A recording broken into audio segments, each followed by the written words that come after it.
I'm Rob Skinner, and this is the Rob Skinner Podcast. Today, I interview Leslie McCall and Jeff Hernandez.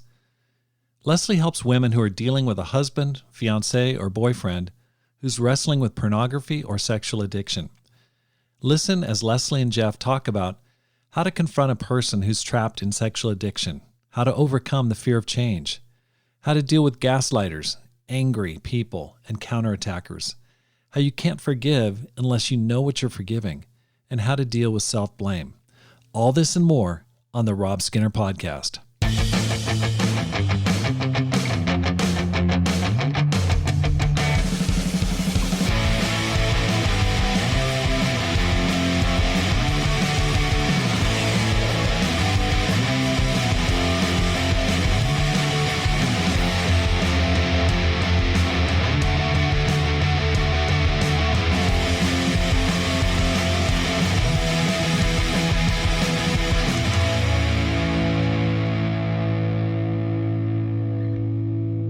Welcome back to the Rob Skinner Podcast. My goal is to inspire you to live a no-regrets life, make this life count, and multiply disciples, leaders, and churches. Hey, it's December of 2022, and I want to invite you to the Climb Small Church Leadership Conference, November 30th of 2023 in Dallas, Texas. I really want you to be there. Whether you live in the U.S. or overseas, it's going to be a fantastic time. Small church leaders, missionaries, people that want to grow are going to gather. They're going to learn. We're going to share ideas. It's going to be a powerful time. So please put it in your budget, put it in your schedule for November of 2023. It's about a year away. It's going to be in Dallas, Texas. You got plenty of time to get ready for it. Bring your friends, bring your family. It's going to be an amazing, amazing time. Also, I've got a new section on the podcast called Life Advice. And so if you have any questions about your ministry, your dating life, your personal life, family, anything else, go ahead and email it to me at rob@robskinner.com. And I probably have my wife help me out with some of these, but it's going to be a lot of fun. And so please, life advice, go ahead and email me, rob@robskinner.com. Also, if you know of a topic or a person or a couple you feel like I should cover on my podcast, please email me at rob@robskinner.com. Some of the best referrals that I've been given, some of the best interviews that I've been a part of have been people who said, hey, you really need to talk to so-and-so. And again, if you're living outside the U.S., it's especially important because oftentimes I don't cross paths with those people, and your referral can make all the difference. So please let me know of a person or a topic that you would like to have covered on the podcast. Today, we're going to interview Leslie McCall, who's the wife of Jeff Hernandez. And they're disciples living in Portland, Oregon, going to the Bridge Church of Christ, and together they lead Loving Wings Recovery. They're addiction recovery coaches, and they help people get sober from sexual addiction. Leslie is an AASAT, which stands for American Association for Sex Addiction Therapy certified coach who specializes in partner betrayal trauma. She's completed Level 1 Gottman Couples Therapy training in addition to Gottman training for affairs and trauma, and is a certified trauma support specialist through the Arizona Trauma Institute. Her clients range from spouses of men experiencing sexual addiction in all of its forms, pornography, physical and emotional affairs, intimacy, anorexia, to single women wanting to change self-destructive behaviors in an effort to not repeat their past relational mistakes, all the way to young adult women struggling with their own sexual addiction. You can read more of her story on their website at lovingwingsrecovery.com. And the best way to reach Leslie is by email, leslie@lovingwingsrecovery.com. Leslie and Jeff, great to have you guys on the program. Thank you, Rob. Hi. It's great to be here. Now, Leslie, I met Jeff a long time ago, 30 plus years ago in Portland, Oregon, which is awesome. And he shared his story in episode 150 and shared a lot about his background and how he got into coaching recovery. But I want to hear your side of the story. How did you and Jeff meet? Oh, we have a very sweet story. I love our story. Jeff and I met online, which is, if you knew me in person, you would just think that was the funniest thing you've ever heard. So I got online, just thought it would be fun, have a couple coffees, maybe have dinner. Never imagining that my third date would be with the man that I would fall head over heels in love with and end up marrying 2 years later. You know, it was a miracle. I just, I can't even explain it. It was amazing. Okay, so Jeff at that time had drifted away from the church and had, gone through some challenges. You can get the backstory in that episode 150. How did you become a Christian in the midst of all that? So this is my second marriage. And when Jeff and I were dating and he disclosed, a couple months, probably like 5 months in, that he was struggling with pornography addiction, which I will add, I'd actually never even heard of. So I didn't know it was a thing. I must have had this facial expression that said, this woman is going to run for the hills. Right. So something, he must have seen that, because when he said that to me, I kind of couldn't conceptualize going back into a relationship with an addiction, because I had just left a marriage of 24 years where I watched this person that I loved with everything that I had. I built a family with this person, and he fell into a major addiction to alcohol. And so that was, I couldn't do it again. And Jeff immediately, I said, what are you going to do? And so he called a friend, got into recovery, and got sober. And at that same time, kind of simultaneously, the Bible came out, and I'm a big reader and I love a good story. So I would ask him, what are you reading? Tell me what you're reading. And so it was really sweet. And so he'd share with me. And I remember there was a Valentine's Day right before COVID started, and we went to Powell's bookstore and we got my first Bible.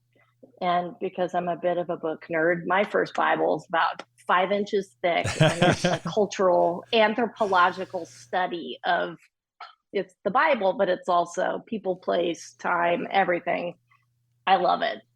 So we got that, and we started with the book of John, and it makes me emotional. I just started crying. And I looked up at Jeff and I said, what's happening to me? And he just said, Leslie, the Bible's a love story, and you love love. And I just knew that I'd found this thing that I felt God close to me. I've experienced a lot of loss in my life, but I didn't really have the words. And I didn't have a book that explained this kind of love. And it changed my life. And Wow. So we studied, and I'm not really a kind of halfway person. So I really wanted to make sure I was sincere. I didn't want to just, get baptized and hooray. I wanted to feel it in my heart. And I remember when we did the study of the cross, I fell completely apart.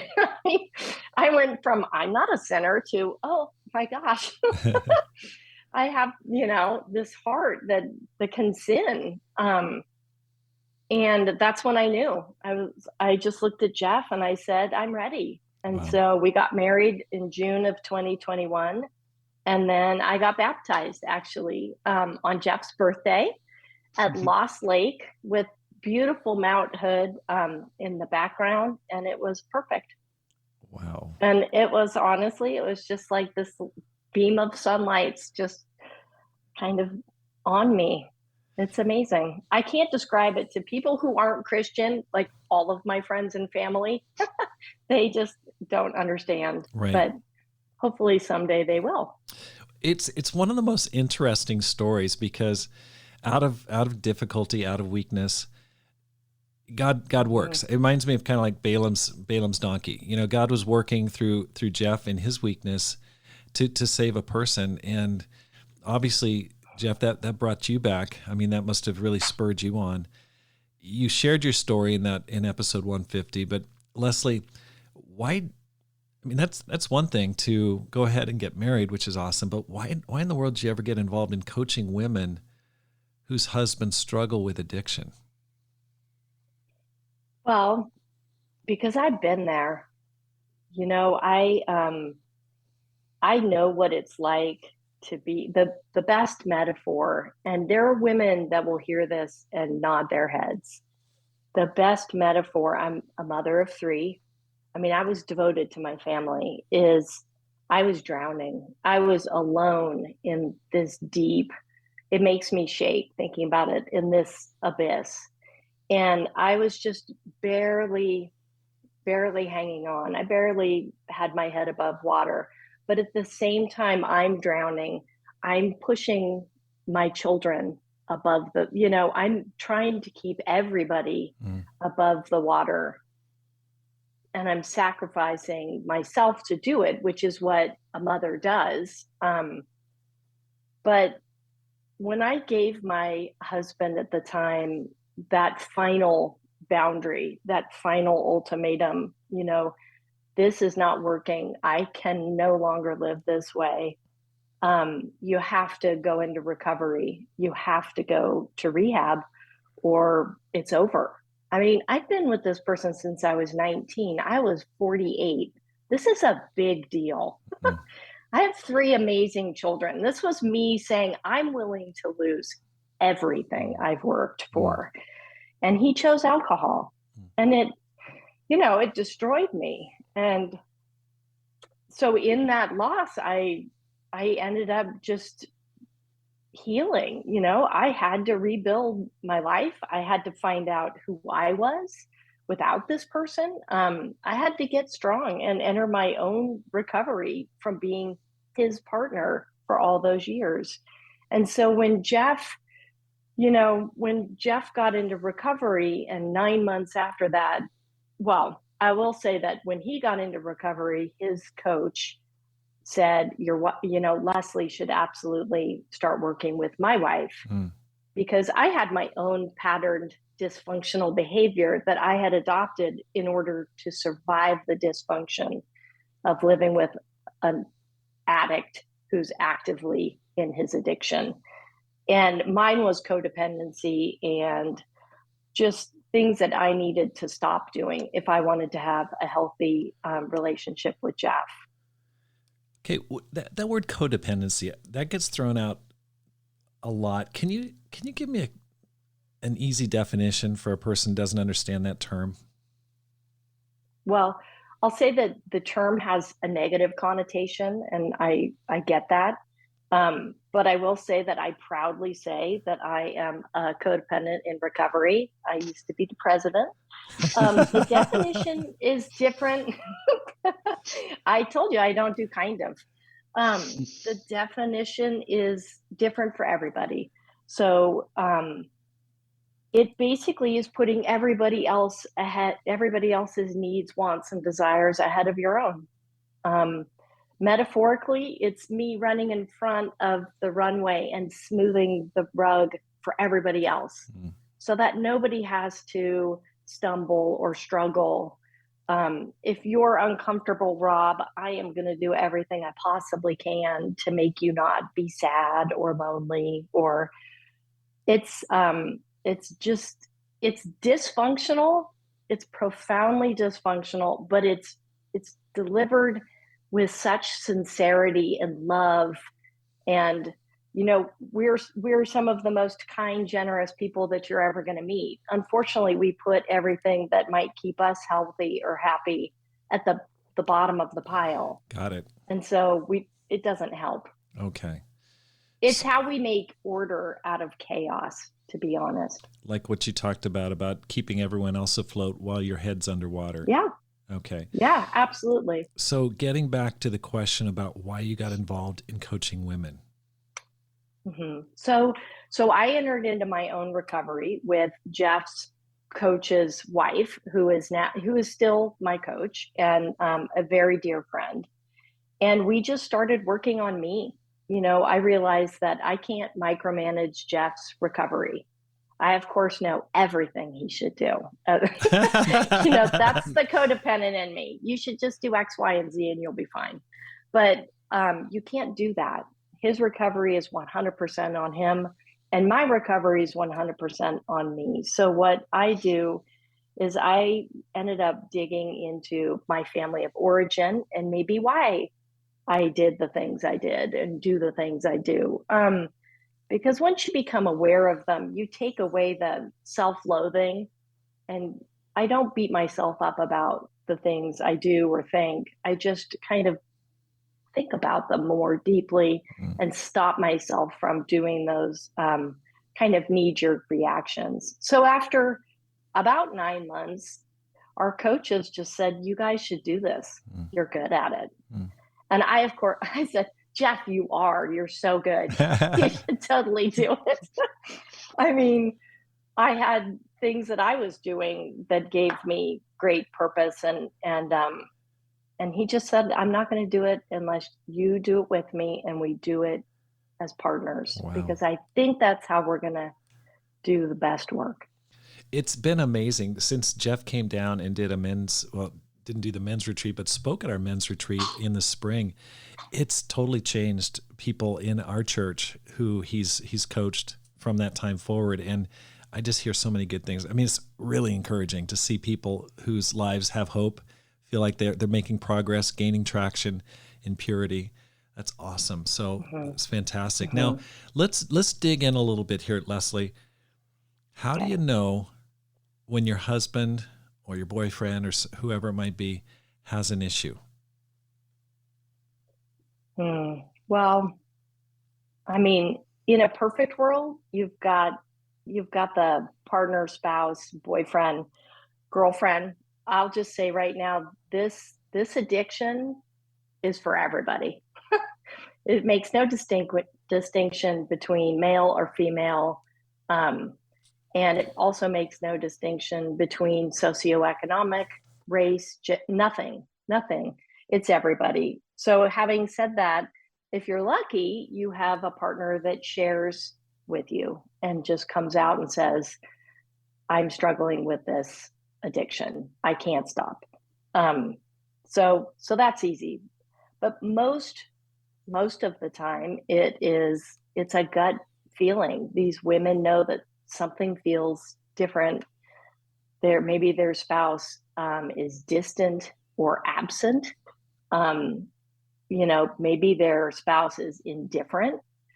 I think one of the things, and Jeff and I were speaking of this morning, and he said, you cannot have true intimacy in your relationship if there is lust, if there's fantasy. And pornography is all fantasy, prostitution, strip clubs, all of those things prevent true intimacy. And in my experience, women can feel that. When that goes away, we feel it. We might not know what's happening, but we feel that something is different. So you feel it, like, and then like you mentioned. I was going to say that. Go ahead. Oh, sorry. The last scenario, and this is often the most tragic, is the women that had no idea, who thought they had wonderful marriages. Their husbands, were present but were living complete hidden lives. Those women are truly shattered. And maybe they've been married for 40 years and found out their spouse has been cheating on them for 39 of them. Okay, so what you're saying there is you can sense it in your body. You can feel it from the body language, the differing behavior. Something started or something stopped. But what do you do when you find something? Let's say you're looking on the phone and you're like, whoa, what's that? Or in that situation where you discover something that wasn't intended to be discovered, how do you confront the situation? Well, I want to say it takes a lot of courage. These are the strongest women I've ever encountered. what you know, you have to confront them. If something's going to change, there has to be a confrontation. Um, I would, in my heart, I hope that you can dig deep and realize that your spouse is sick. It's, Jeff has a wonderful saying, these are not bad people trying to get good. They're sick people trying to get well. And that is something, if you can have some compassion, but also be completely direct. I found this. What's going on? I need to know. We need help. And then get help. Have a plan. Have options. Okay, but that's all well and good. But what if your husband or whoever it is a gaslighter, and they're a counterattacker, or they're defensive, or they're angry, or they just just are explosive in their anger, and you're afraid? What do you do in that situation? Well, you have to make sure you're safe at all times, and maybe you have to have. I mean, I'll share my story. I asked my ex-husband, one of our dearest friends, to come to the house so that I could have support, so that I wasn't alone. And so if you have somebody like that in your life who can just sit there, I will say, and I don't mean to be sarcastic, but this question made me laugh. They're all going to gaslight. They're all going to be defensive, and they're all going to be angry. I mean, you have to laugh because it's just reality. They've lived in secrecy, and this addiction thrives on secrecy and shame. And so you have to keep yourself safe, and you have to ignore all of those gaslighting, defensive behaviors, and just recognize that your spouse is panicking, truly panicking.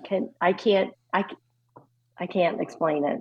Okay, but what happens if, I know these are a whole bunch of scenarios. They confess to some stuff, they go, oh yeah, well, I just blew it. It's not really a big issue. But you have the distinct impression that there's a lot more there. And how do you deal with the deceit? Well, you deal with the deceit with a good coach who guides you through dealing with the deceit. Okay, there you go. You have a recovery plan, because the deceit's it's not all going to come out the first time you confront your spouse. Yeah, and this is Jeff. I was just going to say, for me, the thing that I know is that recovery begins with honesty. And until somebody's ready to be honest, they're not going to heal. They're not going to recover. So that's one of the most important things, is that somebody who's struggling with addiction has to be ready to face it and deal with it. And, and it's amazing how much we can procrastinate on getting help. I know it took me a long time. I was sick for over 20 years. And so, some of those years I wasn't trying to get well. I was just in my addiction, playing it out further. But for a long time, I was trying to get well, but I was also trying to control it and enjoy it and see if I can, well, it's not that bad, and denying it. And that's what addicts do. That's what we do.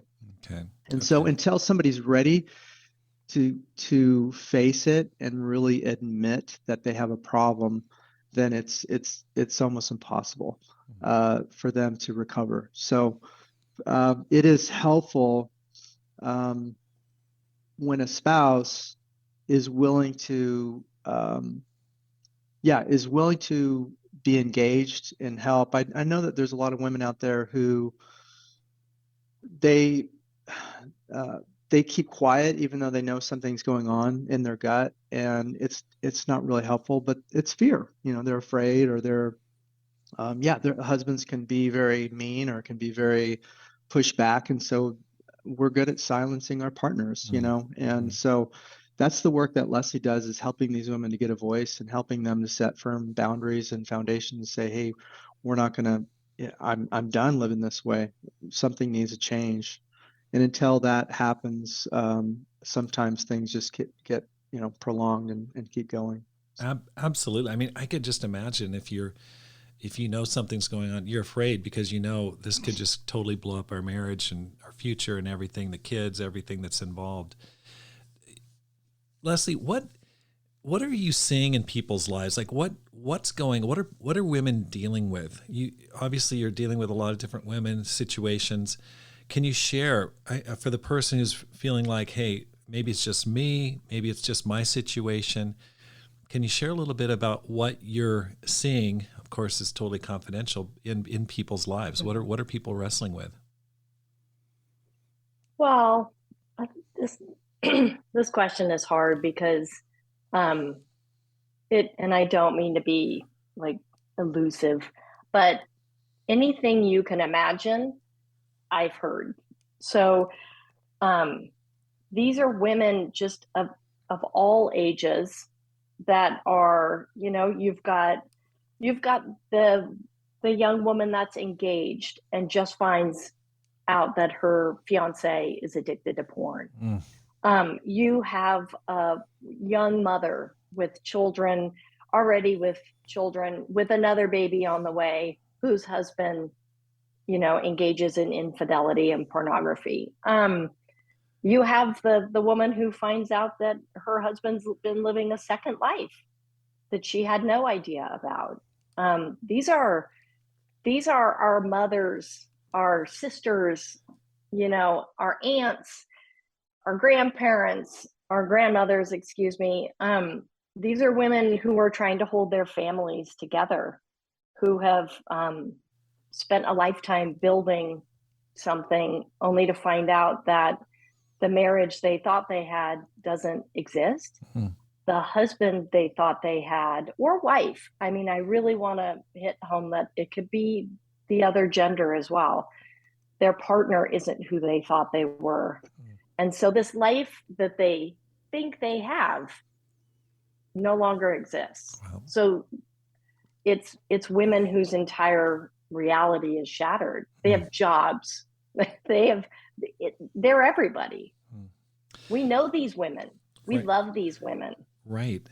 Now, in the past, at least in our family of churches, probably other churches as well, women in the church were told either, hey, you need to be more sexually available. Your husband's struggling. You need to initiate more in the bedroom. You need to be more attentive.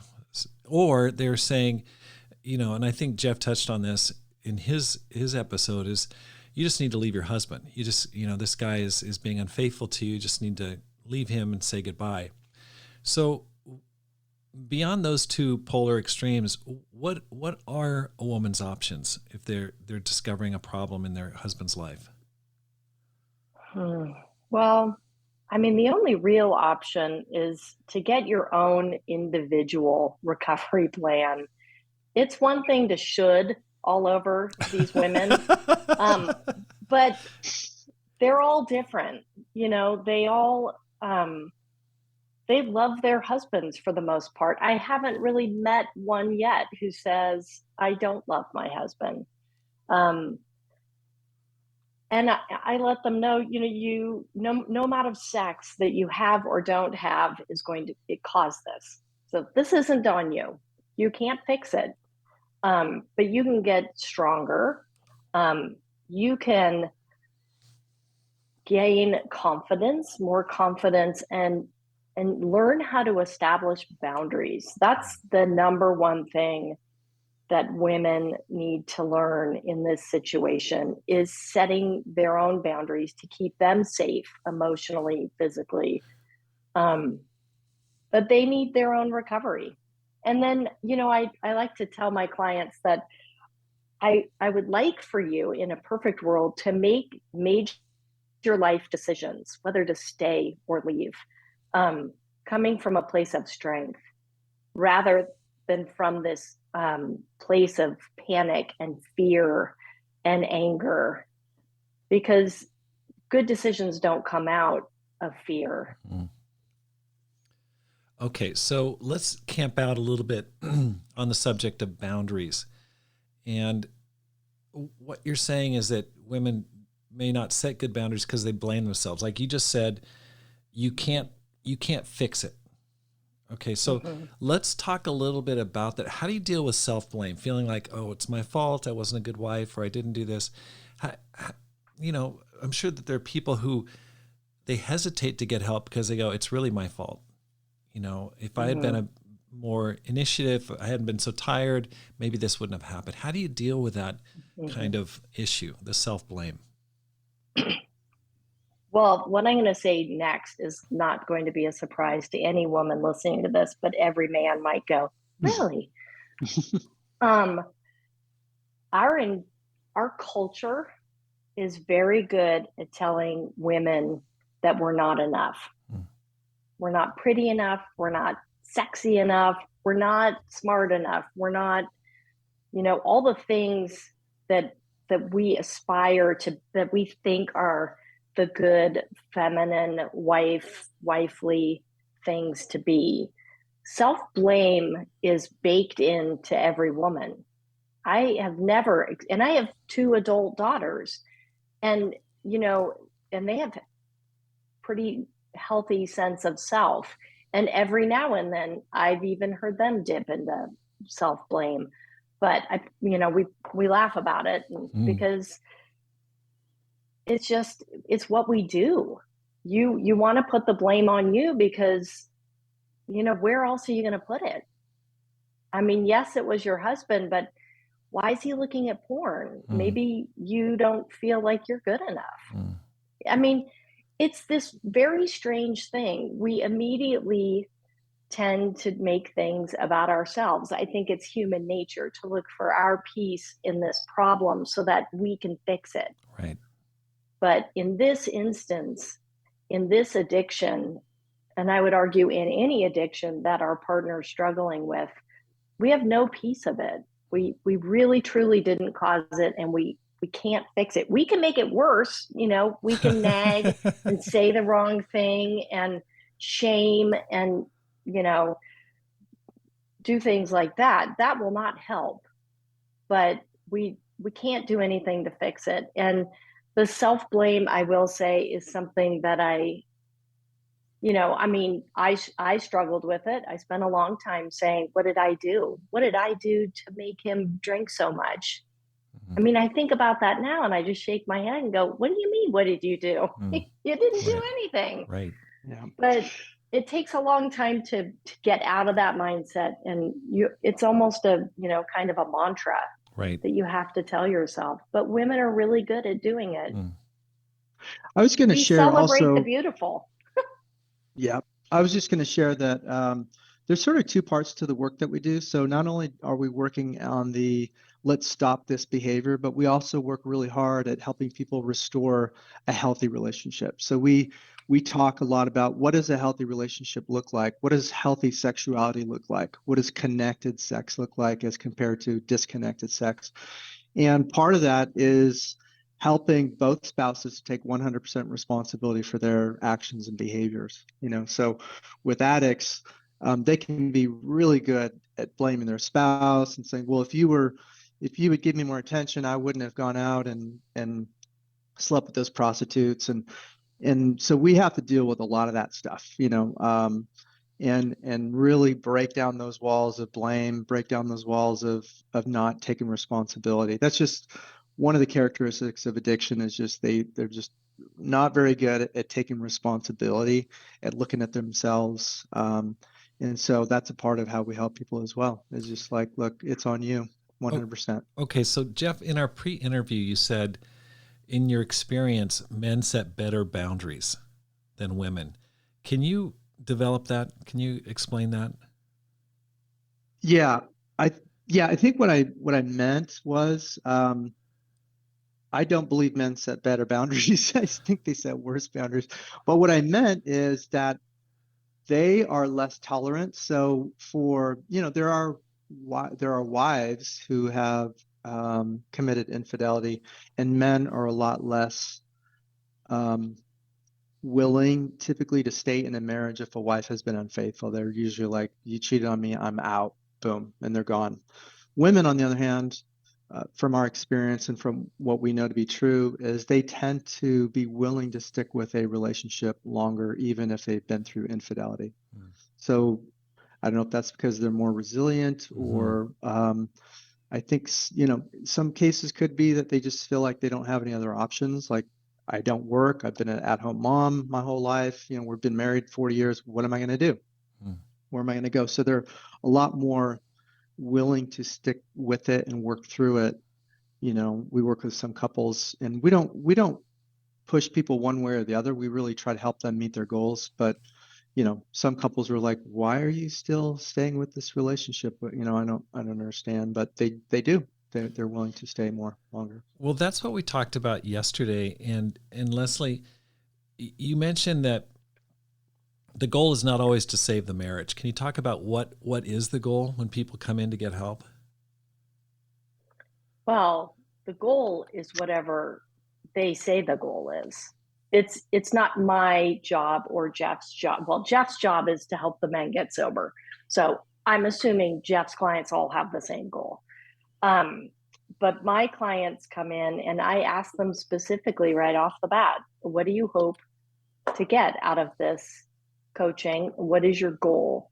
And then we head towards that goal. And I remind them throughout, because life happens and their husbands might have a slip or full relapse. Through all of it, I tell them, I am with you on this path. If you want to switch to a new path, you are the one leading the way. I am here to guide you gently, but whatever goal you have set, that is where I will help you get. And so one of the things that we work really hard, and my work is to help women dismantle their false beliefs. So I'm still thinking about the self-blame and all of that, and dismantling false beliefs that we have about ourselves and the impact we have on those around us is some of the most amazing, transformative work that Jeff and I can do. Jeff, what do you do if a woman's husband is in a high-profile position? You're afraid he may lose his job or his status. Maybe he's a minister. Maybe he's a public employee or CEO. You're worried about, what are the kids going to think? This is going to mess up our family, our life. I mean, what do you do in that situation?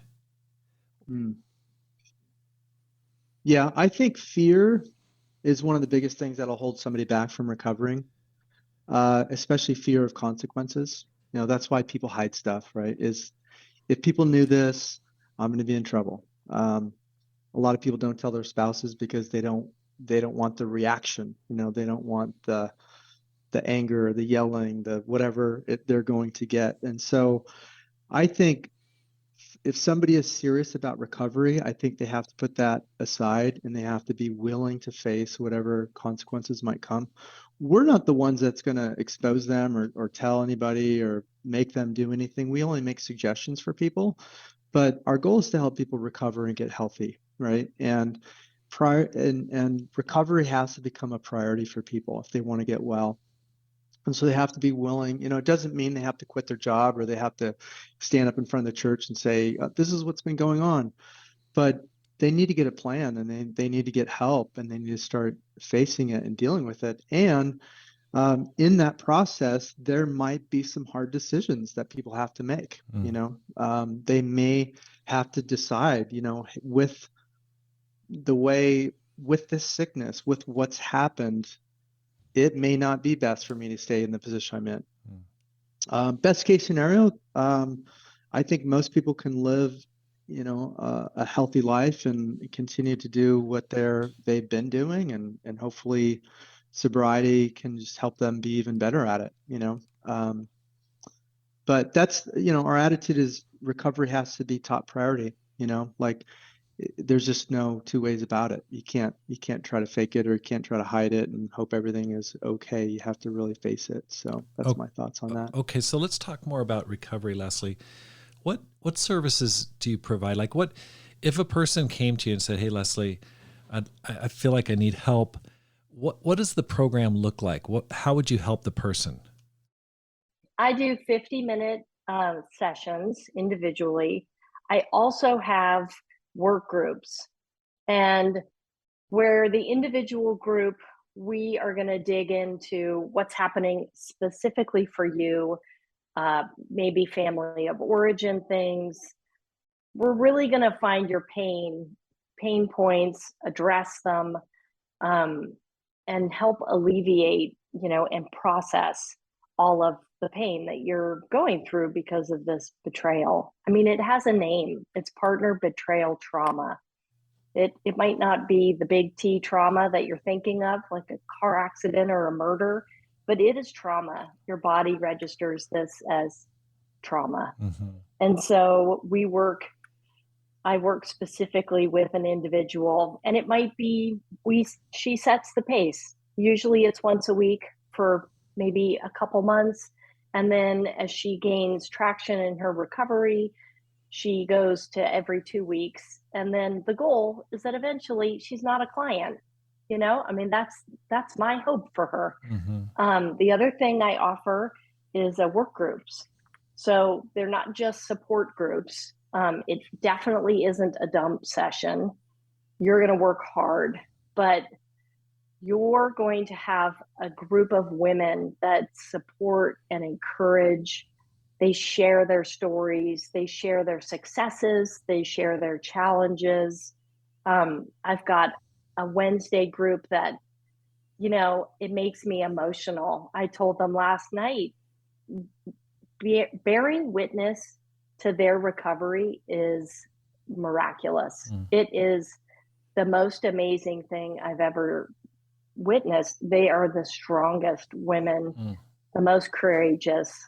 We also laugh a lot in group, because if you can't laugh, sometimes that's the best thing you can do, is just kind of laugh at the absurdity of like, how possibly could this have happened? And how am I still standing? It's crazy. But we care for one another, so those are primarily the things that I do. Okay. We also do couples sessions. So Jeff and I will meet with a couple, all four of us. And that is often where some of the real work goes, because the addict can't hide, because I'm sitting there and they know that I'm fighting for their wife. And I'm not a shrinking violet. I'm not afraid of bullies. And so I will say what I have to say with love and compassion, but I am direct. Okay, so this is all done over Zoom. I'm assuming this is, which is great. I mean, praise God that Zoom has become mainstream. I mean, I've heard secondhand, Jeff, that you're definitely not afraid to challenge, and which is great. I mean, it's kind of like old school discipling, just really being honest, speaking the truth in love, and sure. And I think that's awesome. Is there hope after recovery? Let's say a person decides, hey, I really want my marriage to get back to what it can be. Can a marriage be repaired? Yeah, it can. That's just the simple yes, period. But I would say it can only be repaired if there is honesty, full transparency. Both people are willing to have those hard, honest conversations. The old marriage is gone. It didn't exist in the first place in the way that either partner thought it did. And so when that marriage is gone, you have this amazing opportunity to rebuild stronger and better than ever. The Gottmans talk about the sound relationship house, and its trust and commitment are the weight-bearing walls. And when we can work with a couple, but also as individuals separately, and build those weight-bearing walls, build the skills to have those, then you really can have this miraculous marriage. I will share that I never in a million years thought that I could have the type of relationship I have with Jeff, the marriage I have. Are we perfect? Absolutely not. Do we argue? You bet we do. Are we honest with one another? Absolutely. We are rigorously honest. We share our feelings, we share our fears, we're vulnerable. And that's what we help our clients learn how to do. Because when you do those things, you have this beautiful relationship that's better than you ever thought it could be. And let's be honest, I don't know about you, but I didn't necessarily learn when I was a child how to have a super healthy relationship. I mean, my parents loved each other. I knew that. But, you know, you don't know what you don't know. So luckily, there are people who teach how to build a healthy relationship. And, you know, and that's who we follow. That's what we do. I was just going to jump in and say, you know, our hope and desire for people is that they would stay married and have a healthy relationship. I mean, that's really what we would love to see happen. I would say that the thing that's really required is for both people to be 100% committed and responsible. So the hardest scenarios for us that we see is when one spouse or one individual really wants it, really wants to heal and grow and change, and the other person doesn't. So there are guys who come halfway in, halfway out, and they're still living in their addiction. They trickle out some of their prior behaviors over time. Like, okay, is that everything? Yes. And then later we discover that they also had this affair that they didn't talk about. And those are the women that really go through the pain, because they get this trickling truth over time. And it's just like, where, you know, you can't begin to rebuild if we can't get it all out on the table. So we have this disclosure session where we're trying to get, okay, let's get everything out. We follow that up with the polygraph test to make sure that that's all there is and he's being honest about it. So it's pretty hardcore, but we really, things can't change unless both couples are really committed to the process. And so that's why it's so important to have the guy involved in recovery and the spouse also being willing to go through this process of healing and learning these things that Leslie teaches as well. Okay. Did I just hear you say that you administer a polygraph test, a lie detector test? Yeah, I kind of snuck that in there, didn't I? You sure did. Can you did hear expand that. on that? Yeah. It is a tool that we use. It's primarily for married couples, but believe it or not, addicts have a hard time telling the truth because of all the things we already talked about. And so there really is no way to confirm that they're sober as long as they said they are. There's no way to really tell that, if somebody says I've had these 2 affairs, that there hasn't been more. And so the only way we can really tell is to go through, it's a common practice that we've learned through our program AASAT, through Dr. Doug Weiss. He totally recommends it and requires it for his clients. And so that's the practice that we've implemented as well. And it's really helpful. It's helpful. We've worked with couples that, they will lie going into their grave. And so we just, it's the only way to really know for sure that the things somebody is saying are true. So, wow. Yeah, it sounds pretty harsh or hard line, but it's just, it's when, I've gone through it. I've had to do it. I do a polygraph once a year for my business and for my relationship with my wife. We did it before we got married. So when I told her this is the last time I looked at pornography, I confirmed it with a polygraph test. And so she knew, all right, this is what I'm working with. Got it. Okay. Yeah. I will say that I will add that often for the spouse, it is when they can truly exhale and say, okay, I'm not going to find out something new. I know everything. And you really, Rob, you can't forgive until you know what you're forgiving. And you can't move past something if you don't know what you're moving past. And so doing the polygraph really allows the spouse to kind of exhale and have some sense that they know what happened. They know it is stopped. and then they can move forward.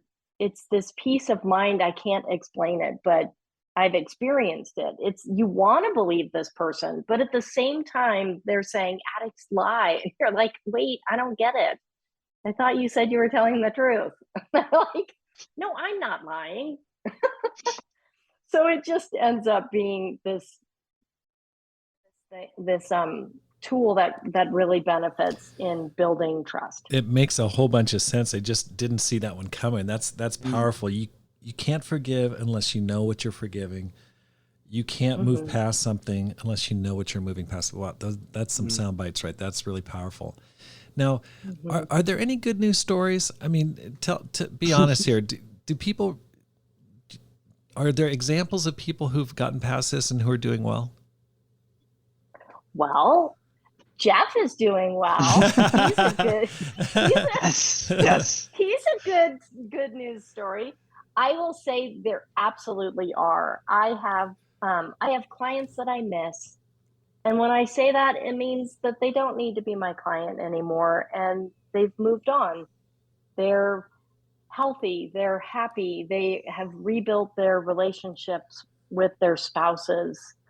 They still have my number should they ever need to just have a chat. And but yeah, you can recover from this. You can rebuild. And like I was saying, it's not just a theory. You really can have an amazing, authentic, intimate marriage after a betrayal.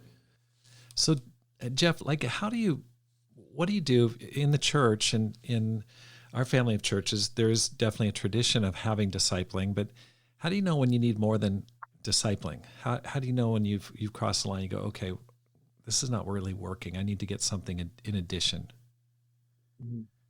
Yeah, that's a good question.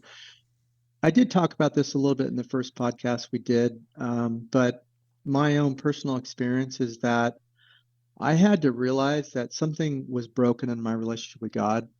And I mean, I considered myself to be a faithful disciple. I was doing all the right things, and yet I still couldn't get sober. Something still wasn't working. And so,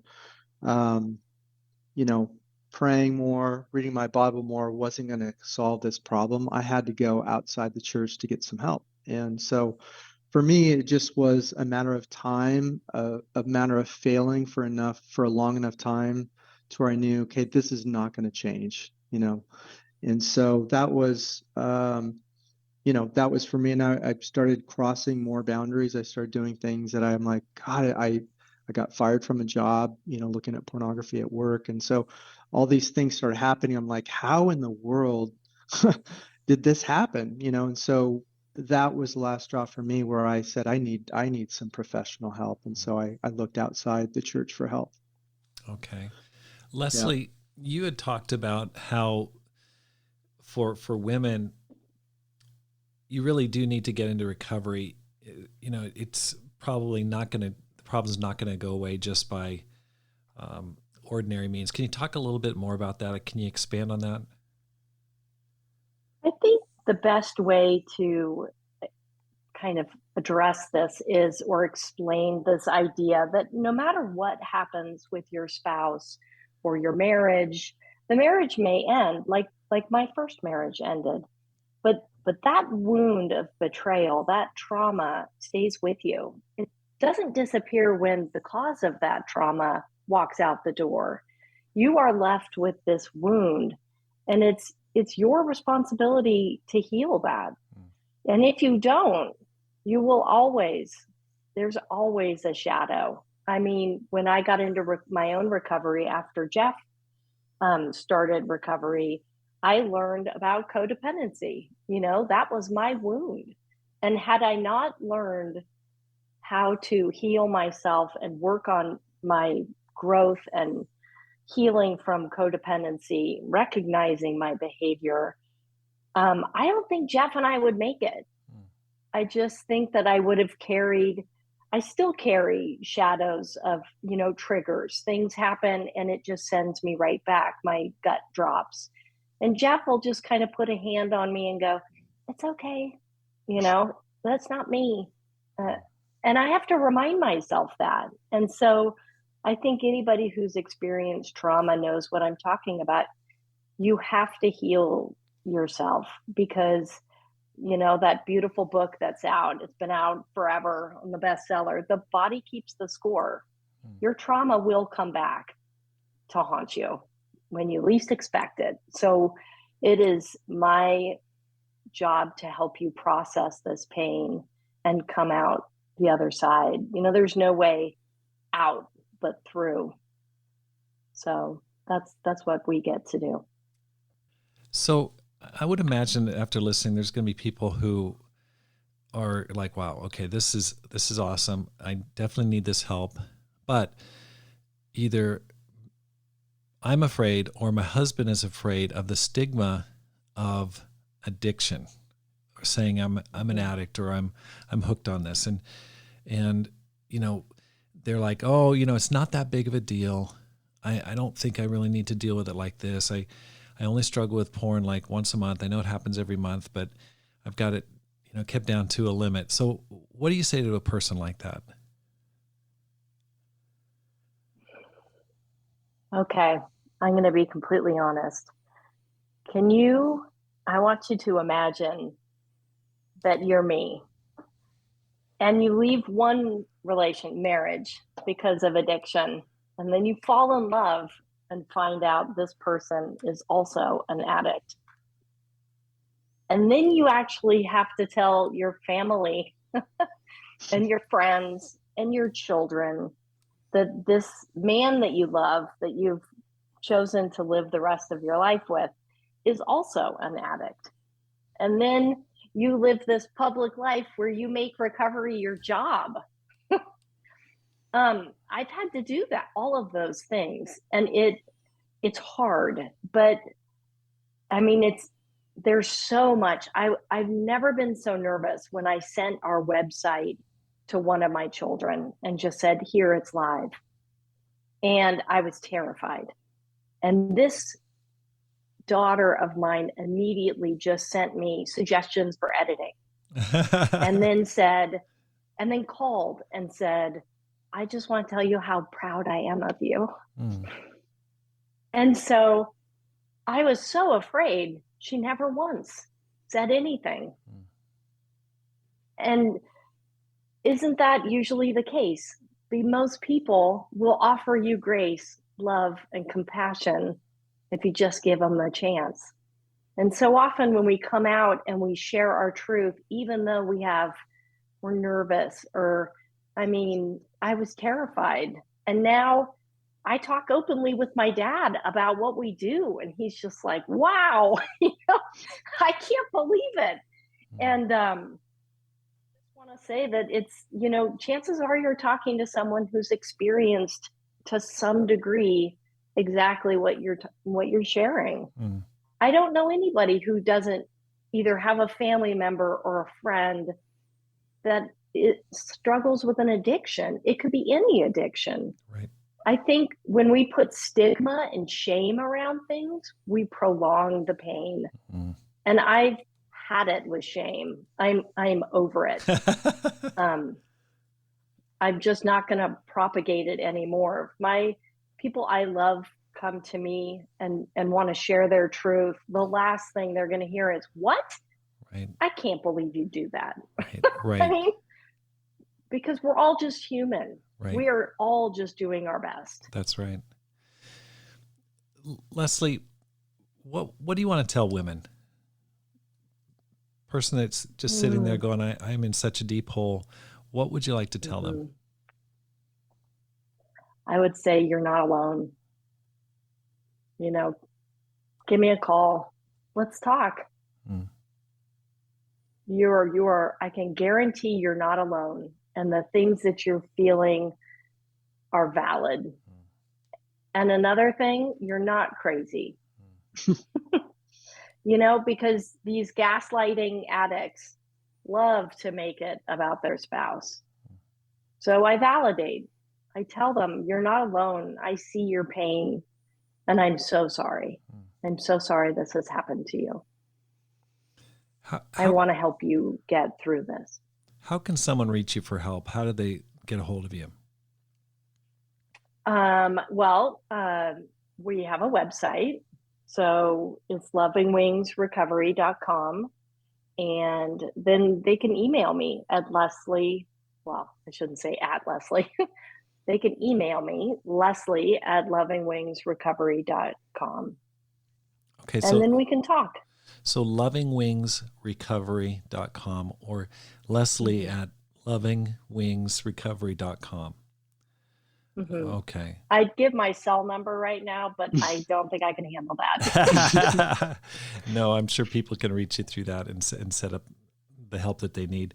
Thank you guys so much for your time, what you're doing, the difference you're making. It is really powerful. I can just share from personal testimony. It's helping people that I care about a lot. And so all the best to you guys going forward. Great. Thank you, Rob. Thank you so much. We appreciate it. Yeah, thank you. I want to thank you so much for joining me on this podcast. And if you're enjoying the podcast, I'd like to ask your help. I'd like to ask your support. First, hit the subscribe button. Also, post the episode and send it to your friends. Post the episode and its link on your favorite social media site. Also, read my books, How to Plant and Grow a Church, or Courage, How to Make This Life Count. You can find them on Amazon or through IPI Books. And if you've read one of my books, can I ask an additional favor? Please leave a review on Amazon. Helps people to find it. It doesn't get lost in the millions and millions of books that are out there. So your reviews make a huge, huge difference. And then just pray for me and for the church here in Tucson, because my goal is to inspire you to live a no regrets life, to make this life count, and to multiply disciples, leaders, and churches. Have a great day and make this life count.